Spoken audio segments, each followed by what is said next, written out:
అగ్నిపురాణం 3వ రోజు పారాయణలో భాగంగా అమ్మవారి ఆరాధన, శ్రీచక్రాన్ని ఎలా పూజించాలి, దానివలన కలిగే శుభ ఫలితాలు ఈరోజు నుంచి తెలుసుకుందాం.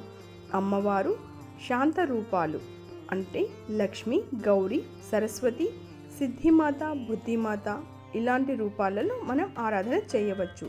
పులి మీద కూర్చున్న అమ్మవారిని ఎంతో తపశక్తి కలిగిన వారు మాత్రమే పూజించాలి.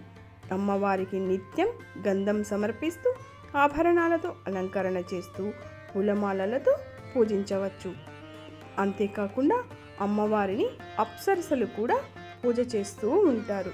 దుర్గా, అంబిక, కాళీ ఇలాంటి రూపాల్లో అమ్మవారు ఉన్నట్లయితే ఖచ్చితంగా 10 చేతులుండి అమ్మవారి ముందు శ్రీచక్రం ఉండాలి. అమ్మవారి ముందు శ్రీచక్రం లేనప్పుడు అమ్మవారిలో కొంచెం ఉగ్రత అనేది ఉంటుంది.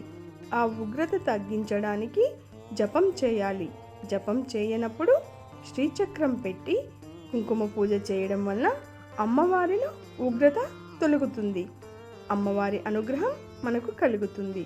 ఇంకా శ్రీచక్రంలో ఎన్ని ఆవరణలు ఉన్నాయి, అందులో ఎటువంటి దేవతలు ఉన్నారు, వారిని ఏ విధంగా ఆరాధన చేసి మనం అమ్మ అనుగ్రహం పొందాలనేది రేపటి వీడియోలో తెలుసుకుందాం.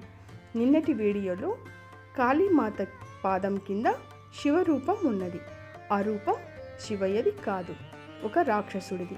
ఆ రాక్షసుడి వల్లనే అమ్మవారికి శివదూతి అన్న పేరు వచ్చింది. ఆ చరిత్ర మీకు కావాలంటే శ్రీమాత్రే నమః అని కమెంట్ చేయండి. మీకు వీడియో నచ్చితే లైక్ చేయండి, షేర్ చేయండి. మన గురుకృపాచార్యని సబ్స్క్రైబ్ చేయండి.